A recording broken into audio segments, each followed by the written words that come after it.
Hello and welcome to a very special show on the great golf merger. And I have with me two very competent people to discuss about the golf merger.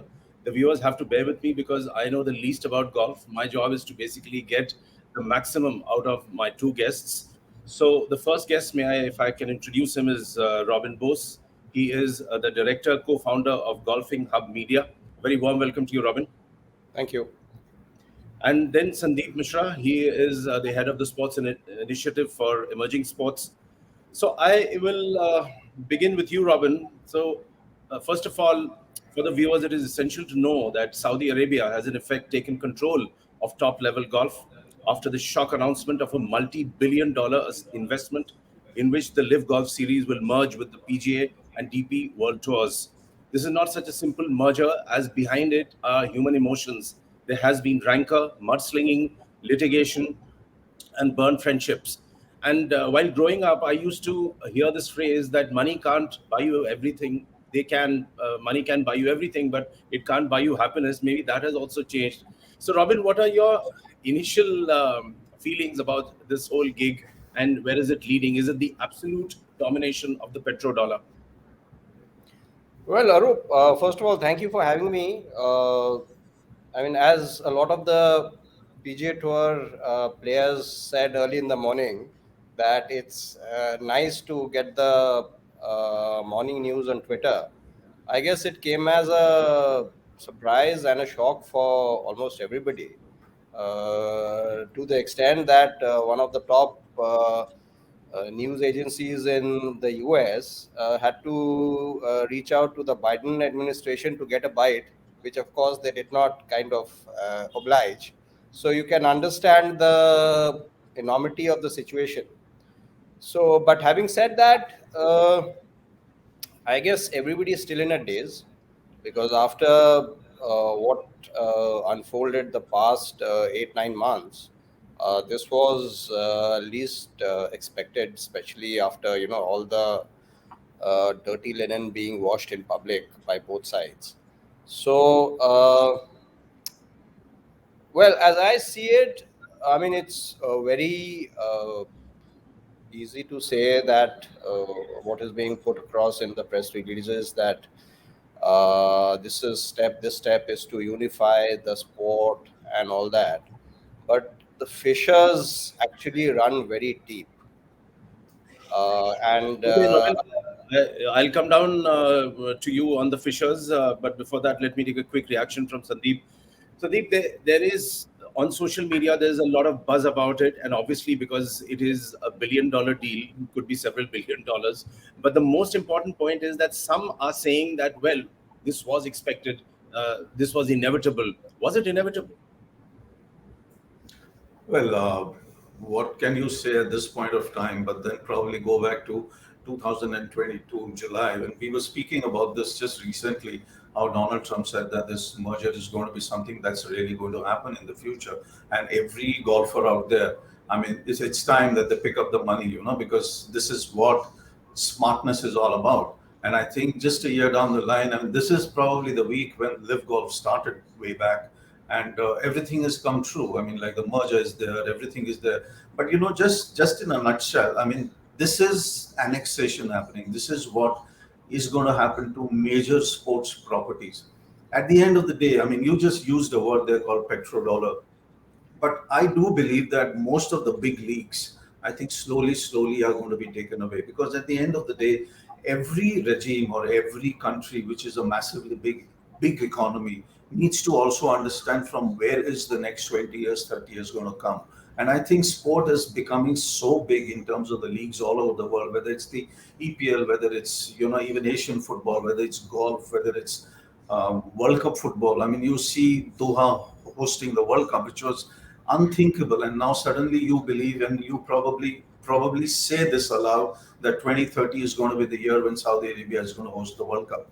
I think this is what is going to happen, a series of annexations that are going to happen around sport, that Saudi believes, number one, is going to clear up the image that is around Saudi Arabia, and number two, they get financially so much more stronger by getting not only a foot in the door, but probably just barging in completely. And that is what we saw yesterday, a complete barge in, unexpected and very, very surprising.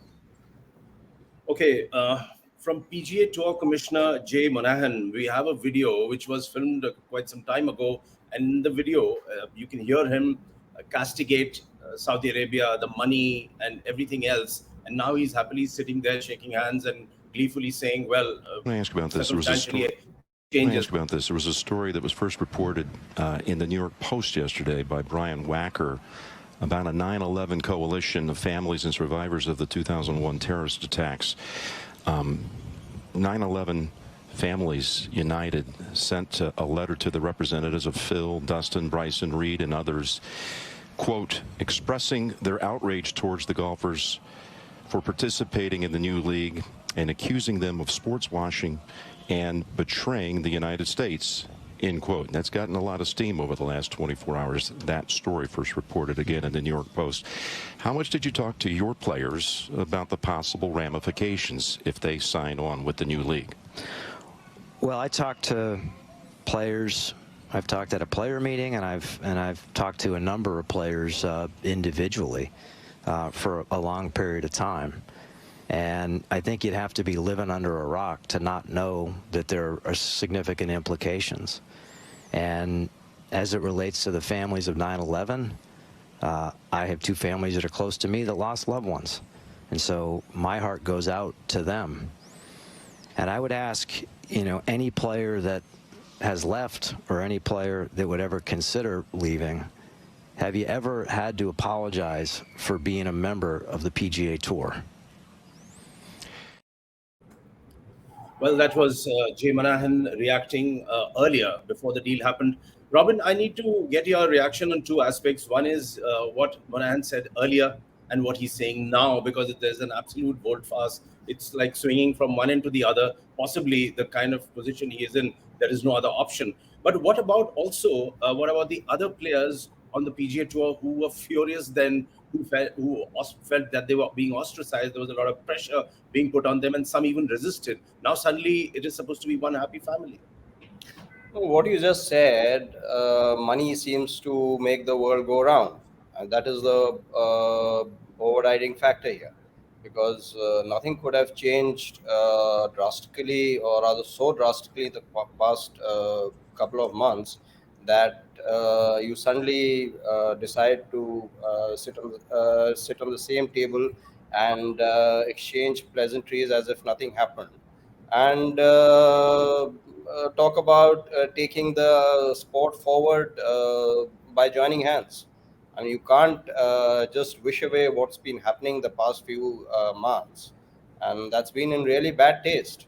And on a personal note, if you reach out to the players, I did to one of them who made the switch, and I was kind of shocked that he told me that, Robin, it's strange as it may sound to you, but ever since I made the switch to live golf, a lot of people, or rather friends, have stopped talking to me. So there is a human angle? Of course, there is a human angle. See, personally, I'm a purist. Somebody who plays the majors, plays the PGA Tour, is among the best in the world. But at the end of the day, you have to respect a person's choice. If somebody has made a choice by moving to live golf for various factors, life on the PGA Tour is not easy. You're living out of suitcases week in, week out. And just leave aside, even if you leave aside the level of competition, it's not easy. It's a hard life, especially for someone who's, say, made the transition from one continent to another. It gets very, very lonely out there, and a lot of times you may not admit it, but you might be in need of help. So if somebody's made the choice, okay, I mean, everybody has a right to make money. I mean, why are we working? We want to make our families comfortable. If somebody's made a choice, moved there, so why single him out? I mean, that is very unfair. So, Robin, in a nutshell, those who did not want to join Live Golf and those who resisted the allure huge money, millions of dollars were offered to quite a few players, and some of them resisted, like Tiger Woods and Rory McIlroy. So now there is no other option for them left but to play under this single umbrella. Yes, of course. And I mean, give credit to Live Golf. Probably a year back, PGA Tour would have dismissed, talk of team golf, barring the odd event. Now they've mentioned it very clearly in their release that they will look at ways of, incorporating team golf into the schedules, whatever that is. Once this new entity comes up, they are yet to give it a name. I guess somewhere down you have to give credit to Live Golf for playing the role of the disruptor to perfection. Sandeep, while this deal, as Robin is also saying, that it doesn't leave any option for any other golfer but to play under this umbrella, because that is the only umbrella which is available and vacant, and they have to perform under it. But what about the critics of human rights, particularly, who said a lot about the petrodollar coming in from Saudi Arabia, also allegations of sports washing, the fact that they are they've already moved into the EPL, buying teams. Now this is another huge way out. What are they really trying to do? I mean, we can probably keep going on about sports washing. We can probably keep bringing geopolitics inside it. We can bring in anything, Saudi Arabia, the regime, human rights, all of that. But does that really stop anything? I mean, we as a country, I mean, let's bring it slightly to India. I mean, we've taken Saudi tourism and put it in the IPL. You have people like Ravi Shastri, Harsha Bogles, all the big commentators talking about that you need to go to Saudi Arabia for tourism. You have the All India Football Federation taking the National Football Championship, the Santosh Trophy, semi-finals of Saudi Arabia. I still can't wrap my mind or wrap my head around the fact that what is the need of going to Saudi Arabia to play your National Football Championships? Are we believing that Saudi Arabian clubs are going to come and play their final in India? No way. So, sport washing till a point, but the moment money flows in, and you see that in F1, you see that in football, you see Benzema going from Real Madrid to Saudi Arabia, you see Ronaldo going, you see, or not see, but you're probably hearing all these rumors about Messi probably moving. You also were hearing rumors, probably, which is going to be true, that the 2030 Football World Cup is going to be in Saudi Arabia. So at the end of the day, you can keep writing about it, you can keep talking about it, but money is there, and money on the table is a massive, massive factor. And that is probably what prompted PGA to come in and do it with the LIV Golf. I mean, become an entity, that merger and everything is all because of money. Also, I don't know, maybe things might improve. Maybe all these players can, set aside what they felt during the last 1 year. All that Rory said, in basic press conferences, that, LIV Golf is not something that is going to be there. That unless Greg Norman goes out, no merger can happen. That's what Tiger Woods said. And I think as news is coming in slowly, which is like I'm slightly going away from what you asked me, that maybe Norman might not be in the scheme of things when things get bigger. Because I think that's what the players probably said. Take Norman out, and then the merger happens. If at all, this merger becomes a big thing. And I think probably Robin can point out more on what golf can do and how golf can improve with this merger.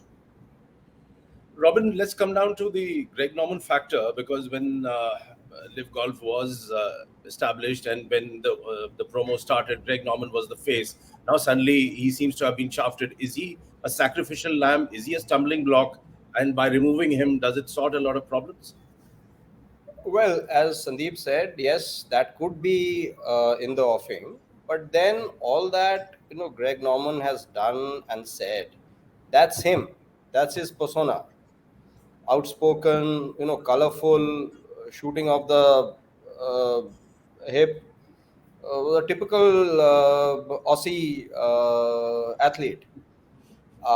Yes, and I have a feeling, as Sandeep said, that you need sacrificial lambs here. So Greg Norman definitely could be a key figure here. Also, Robin, there's a quote from the PGA Tour Commissioner Jay Monahan, and he revealed that it was 7 weeks in the making, this whole deal making, and it involved only a few tight knit group of officials. And within quotes, there were 4 in person meetings and a number of video calls and phone conversations. And then he says, when you get into these conversations, and given the complexity of what we were dealing with, it's not uncommon that the circle of information is very tight. Now, when you're talking about such keeping it so tight, but the expanse of the merger is so huge, is there any discrepancy, or it doesn't surprise you? Well, obviously they had to keep it under wraps, which is very apparent from the various player reactions coming through. But I believe they had a couple of quote unquote intense meetings with the players.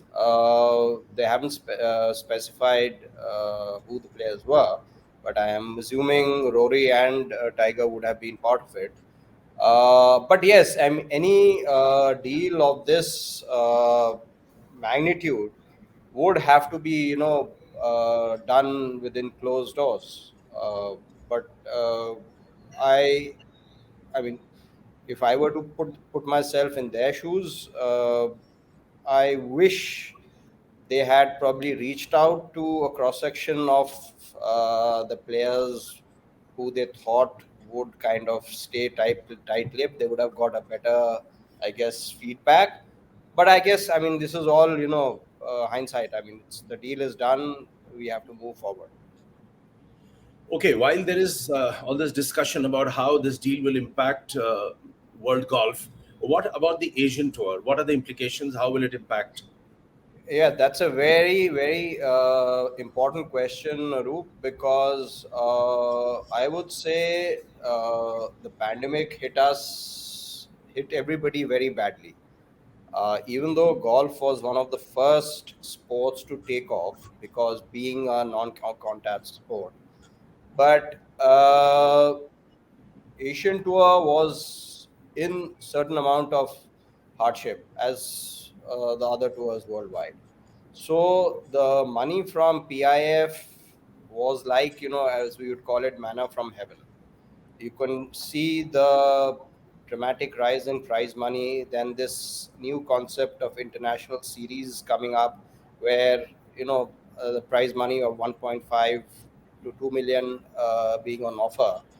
Uh, what I'm very curious to know is, with this merger happening, uh, what will be the way forward? Then there's another angle to it, which is the Indian angle, because the PGA Tour and the DP World Tour and LIV Golf on the other side, these two entities, PGA Tour and DP World Tour, last year they reached out to a number of these so-called domestic leagues in a bid to polarize the golfing world.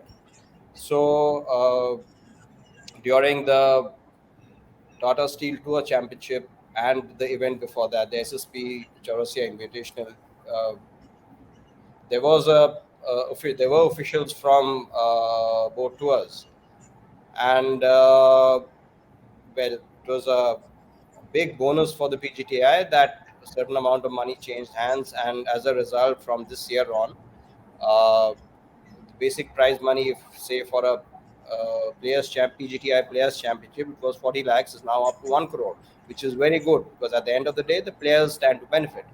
But now, going forward from next year, it'll be very interesting to see how this arrangement works, because now there is, as we are told, it's one word and one entity.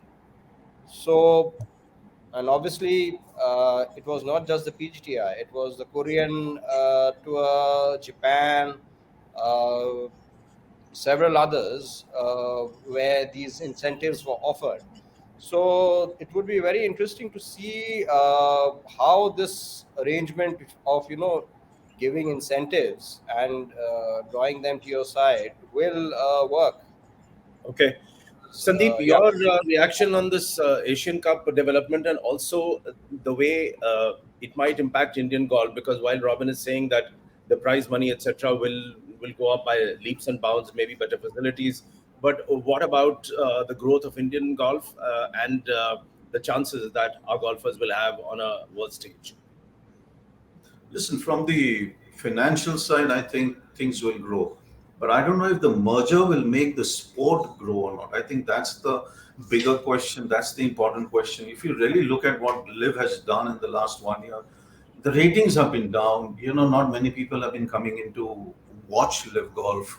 All of that, I think, probably pushed Liv to, kind of seek an olive branch, if I can call it that, and I can put it there that, Liv was seeking it out. But at the same time, even PGA was understandably under financial pressure.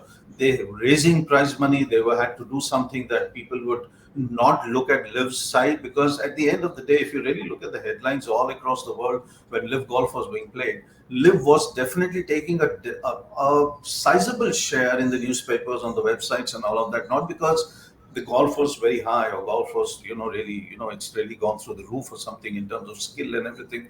But yeah, Liv, just because it was Liv, because people were interested to know what was happening with Liv in terms of the entity, I think a lot of media was onto it. But Liv was losing money, PGA was losing money, and this was the only way that they could probably bring things together and understand that then if there was no merger, then there's a lot of bloodshed happening out there. And when I say bloodshed, I don't mean in terms of the player to player, but in terms of finance. I think all of this, as Robin points out, and even previously, a lot of Indian golfers have pointed this out, that, Liv is going to, at least money is going to come in, infrastructure improves, tournaments improve, more and more tours happen. And I think that's going to be the positive side of it. Whether the sport will grow exponentially across the world, I don't know, and I seriously doubt it. You seriously doubt it? Can you explain that? Because at the end of the day, when sport comes in with a merger, irrespective of whether it's golf or football or anything, you really need something extraordinary to make the sport grow. Golf was already there. It's a very traditional sport. It's a very, take out Tiger, take out a few other players, but it's been a largely white sport. And I think because of that also, Saudi Arabia wants to come in again, and we bring in the sport washing thing, that they need people to look towards Saudi Arabia. They need more and more people to come from there and play here, to come here for tourism, all of that. So once an entity out there which wants the sport to grow is looking more inwards towards its own self, I don't know whether the sport can really grow in that or not. And there's been a lot of bad blood all over. It's going to take a year or so, before everybody comes together and feels safe. Let's use the word safe here. And not because it's Saudi Arabia, but because, there's been so much of rancor all across the space of golf, that all of this needs to come together to be able to for everybody to understand that golf needs to emerge from this, more than anybody else. The sport needs to survive. The sport needs to look good. So if they can do that, I think that should be the main aim out here for anybody, whether it's Monahan or whether it's, Saudi Arabia or the PGA Tour or whatever. The sport needs to come back to what it was: traditional, good, and highly skillful. Robin, while you earlier indicated that with money coming in of this magnitude through the unification, it would be good for the game, it would be good for the growth of the game. But there is still a lot of resentment, there is negativity around it. Is that only got to do with the fact that there are allegations of human rights violation against Saudi Arabia? Is it that their sports washing activities have reached such a point that some people are even talking about the times of Nazi Germany under Hitler and the Olympics that was organized there under his stewardship? So is that an extreme example? And above all, from your expert viewpoint, what are the points of resentment that you feel are coming in? See, some of it is just, showtime. Playing for eyeballs, because to give Live Golf a fair deal, America also is no haven. I mean, every day you get to hear of cases of human rights violations. So I guess some of it has to be, as I said, made up. And the other thing is that what Sandeep just said, it's I am still a purist, even though I may have certain feelings for live golf. But the thing is, all the razzmatazz attached to the live golf events being a 3-day event. I mean, there is with these, every day you have a rock concert after the round. There's color, there is pomp. So that is not what you kind of associate with a serious golf tournament. I think that also played a part in shaping opinion. And I guess a lot of the players who stayed on the PGA Tour had that thing that you're not playing golf. It's a 54 hole no cut. See, mind you, in golf, professional golf, you're always playing for the cut line. And you ask any guy on day two, when the cut is applied, when he's finishing his round, maybe on the 16th, 17th, or the 18th hole, and if he's on the cut line, you ask him about the pressure, he'll tell you. So when you don't have to play against a cut line, I think you're a lot freer. So I guess that was all of that kind of shaped opinion. But I guess both sides took it beyond levels of decency. That is what I would feel. But yes, I, having I also, sorry. yeah. No, Sandeep, carry on. I'll No, say what I have. I also feel that, looking at what the players are saying and the Twitter handles and everything, there's also probably a sense of betrayal out there right now. I think that's going to continue for a bit. You always had Monahan making Rory McIlroy his spokesperson right at the front line, constantly saying that, no live, and no live golf is ever going to come in. Now, suddenly out of the blue, I mean, though I think whatever happened in Toronto during the Canadian Open is probably where all the players got into a room and they called him a hypocrite and all of that. But yet, this is, like you said in the beginning, this is so sudden and so shocking that this is probably going to take not only a couple of weeks, but probably a couple of months before, things settle down to an order. But my question, probably to you, Robin, is also that who's going to be running golf right now? I think a lot of us probably going to ask that. Is it going to be Saudi Arabia? Is it going to be PIF, who's already the chairman in that group? Is it going to be Monahan? Who's going to be running golf on a day-to-day basis, on a week-to-week basis? And how do we see this panning out, at the end of the day? See, Sandeep, I think things will fall in place. I mean, that's the world order. Chaos will prevail for a while, but these guys are, they know how to manage a show. That will be taken care of. What I am more concerned about is what Arup just said, the human angle. When you have fishers running that deep, that A doesn't want to be seen at the driving range next to B, then you have a serious problem here. And A and B could have, played college and university golf together in some university in the US, and suddenly they don't want to face each other. So that is where I feel the problem lies, and that is where both these tours need to sit down and take the players into confidence. And as you just ran the slide, this Wesley Bryan said, "I'm not going to trust the PGA Tour corporate for a long, long time." That is what the point I'm trying to make. That a lot of healing has to be done.